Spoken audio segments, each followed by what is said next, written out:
According to the InterNACHI Home Inspection Standards of Practice, the home inspector shall inspect the heating system using normal operating controls. The inspector shall describe the location of the thermostat for the heating system, the energy source, and the heating method.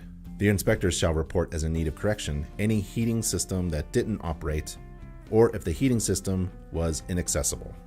Okay, we're going to start section 3.4, the heating portion of the inspection.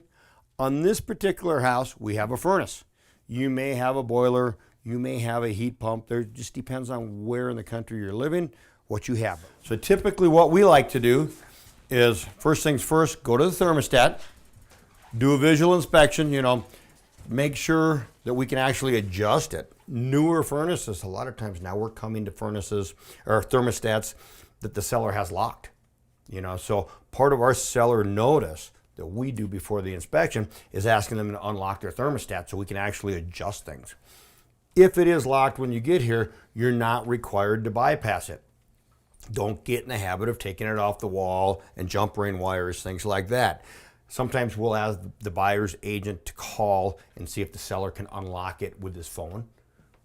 So this is a electronic. So we right now go to heat. We turn the heat on. Upstairs, we turn on the furnace. So we come down, it should be operational. This is a category 4 high efficiency furnace. We can tell that because we have plastic, flue, and combustion air. So it's a direct vent. This one happens to be a carrier. So now that it's running, we know the furnace is operational. So now we can start our inspection. What we do is we're going to turn off the disconnect. There's supposed to be a disconnect between the door and the furnace, and that's for safety. When we do that, then we'll take off the cover plate, put it in a safe location.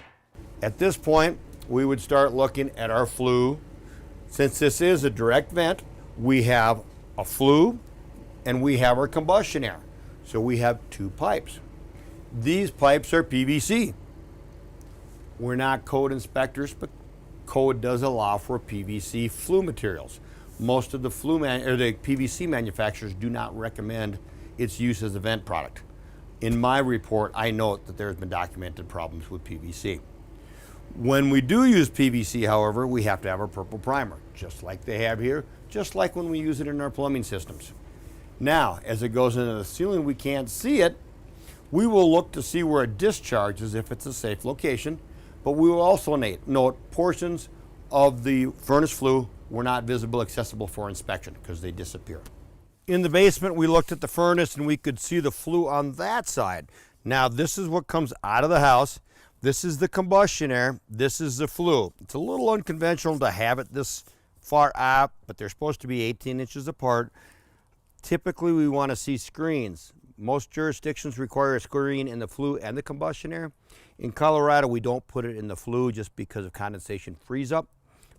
So, combustion air, flue. Flue should always be higher than the combustion air so we don't just recirculate that exhaust back in. So this is our furnace flue, furnace combustion air. Inside the furnace, you're going to find the data tag. We take a picture of that on every inspection. That way, we know what was here. We're going to take a picture as we take it apart. We want to make sure down the road somebody could change this out, and so we did the inspection on a carrier. They may call and say, hey, we have a problem with our furnace, you didn't catch, and it's a ream. And it's like, well, that's not the furnace we inspected. In our report, we're going to document model number, serial number, BTUs. You are not required to do that by the SOP, so that is exceeding. Although it is pretty handy for clients when they're calling an HVAC guy to have service work done, then they have all that information. So now, as we're looking down here, we have an inducer or a draft fan. We have a gas valve. Because it's a high efficiency furnace, we have a sealed burner chamber. We do have an inspection glass here though.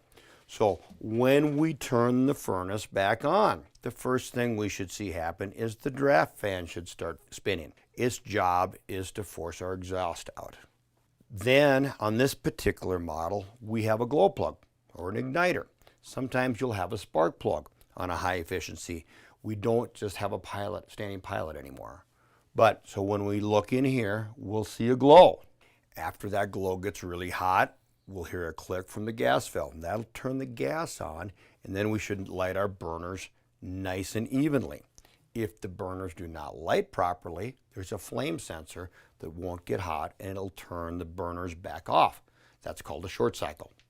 So we're going to turn on the service switch here so you can actually see how this is supposed to operate. And it takes a little bit when we do this to go through its test. So here, the draft fan comes on. So that's going to come on for 30 seconds. Up here now we want to look for a glow. There it is. We just start to see it now come on. I like to put my finger on the cylinder. There's the click. When we hear that click, now we should light our burners. If the burners don't light, typically the draft fan will turn back off. If the burners light correctly, we should run. The burners will get the chamber hot, and then in about a minute, the blower motor will kick on, and then we'll start putting heat through the house. Another thing is not part of a standards of practice. We are not required to check for carbon monoxide. If you choose to do so, this here has an accessible plastic plug where you could put your carbon monoxide probe. Sometimes there'll be a little test port where you can put it in. You do not want to disassemble something to check for carbon monoxide. You can also check at the closest register. But that is exceeding the standards of practice. A lot of home inspectors do a carbon monoxide test, but you are not required to, as we are visible home inspectors. So now our fan kicked on. As we're looking at our gas system, we want to see black iron in to the furnace. We never want to see a flexible line going into the shell. Here in Colorado, if we're on a concrete floor, we have to have flex line now. So we're looking for that. We want to shut off, if it's newer than 2014, that you can do with your hands. And down here, each appliance has to have a drip leg or a sediment trap near the appliance. So this one actually runs both the water heater and the furnace. That is acceptable, but it just needs to be near the two of them. Down here, there'll be an air filter. So everything's operating again.